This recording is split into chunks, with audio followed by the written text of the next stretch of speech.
Welcome everyone to the 19th edition of the ICCO Air Canada Business Excellence Awards, in which we celebrate outstanding leaders and their success stories. And a special congratulations to ICCO for their 60th anniversary.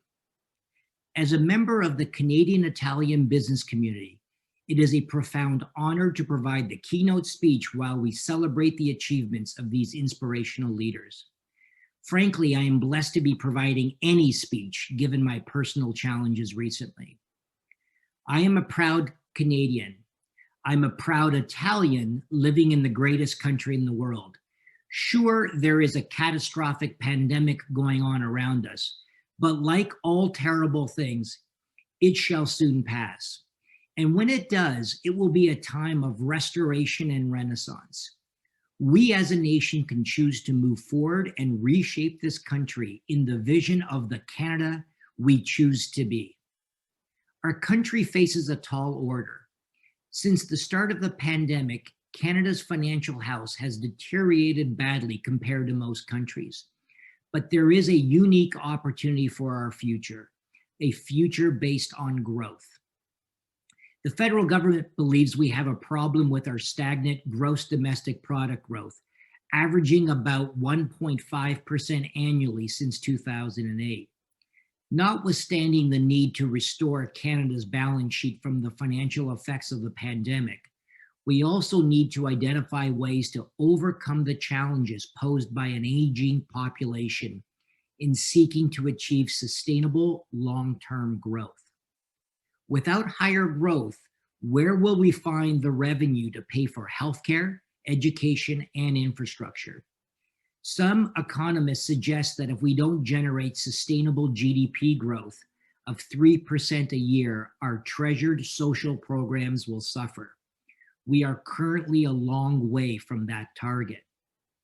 There are essentially two primary methods of stimulating GDP growth: by increasing productivity largely through innovation, or by increasing the available labor pool. I have built my career focused on stimulating productivity through innovation. The CEOs of our fastest growing innovation-based companies will tell you this approach is the most sustainable path to long-term growth. While the path to sustainable long-term growth and prosperity is largely linked to the adoption of innovation, the proven link between demographics and growth cannot be ignored. As Peter Zeihan, author of The Accidental Superpower, has observed, the mass retirement of Canadian baby boomers also means a big increase in the consumption of healthcare and other entitlements. Zeihan also notes that Canada has one of the world's fastest aging demographics, with one of the smallest replacement generations in Generation X and Generation Y. By 2025, Canada's demography will be almost identical to Japan. 30% of the population will be 60 and older, and less than 25% will be in the critical 20 to 39-year-old age band. Responding to this shift means also pushing hard on the available labor pool pedal as the other path to long-term sustainable growth. The more talented working age people we can attract and keep, the better position we'll be to increase our productivity. The CEOs of Canada's fastest growing companies will also tell you that access to talent is their primary barrier to scaling up to be globally competitive. This is precisely where a population boost can help. For 25 years, Canada has welcomed an average of about 250,000 immigrants a year. This number has been increasing in recent years as Canada has opened up the valve for economic immigrants. We should continue to increase immigration levels. Since by 2025, 30% of our population will be 60 and older. We should focus in particular on skilled newcomers between the ages of 20 and 39.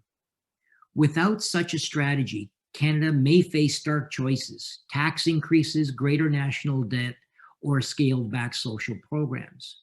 Some people might call this plan bold, but I hesitate to say that because scaling up Canada's economy through immigration is an old idea. But that's where we come in.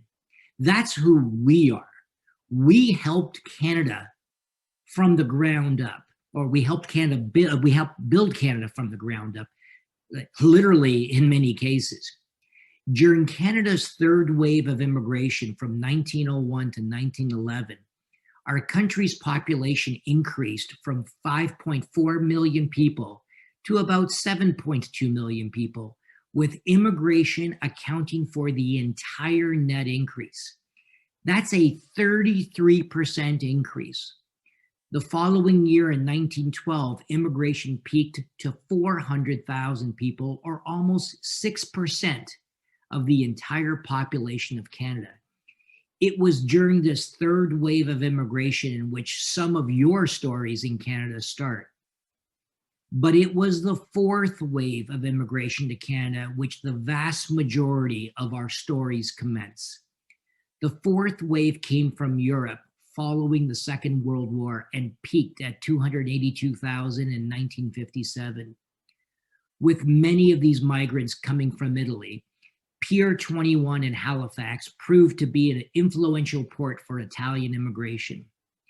From 1928 until ceasing operations in 1971, the pier would receive almost 472,000 Italians, becoming the third largest ethnic group to immigrate to Canada during that time period.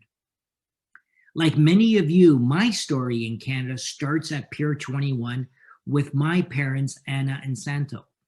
They both fearlessly and unselfishly emigrated to Canada from Italy in the 1950s to seek a better life. I was born not too far away from where I am speaking now, in a largely ethnic neighborhood where my parents still live to this day. They instilled in me, and sometimes the hard way, a passion for family, a sense of honor, support, generosity, and integrity, not to mention the incredible Italian food around the dinner table. My newer parents, Soonbok and Yil Chul, also immigrants from South Korea, share those same core values. While other countries shut immigrants out, Canada remains inviting despite the ravages of the current pandemic. Diversity is our most important natural resource, and we should continue to express this by being a haven for those seeking a better life, including refugees and family reunification. It worked for us. This is our story. Let's turn the pages to a new chapter and allow other people to live our story. Thank you.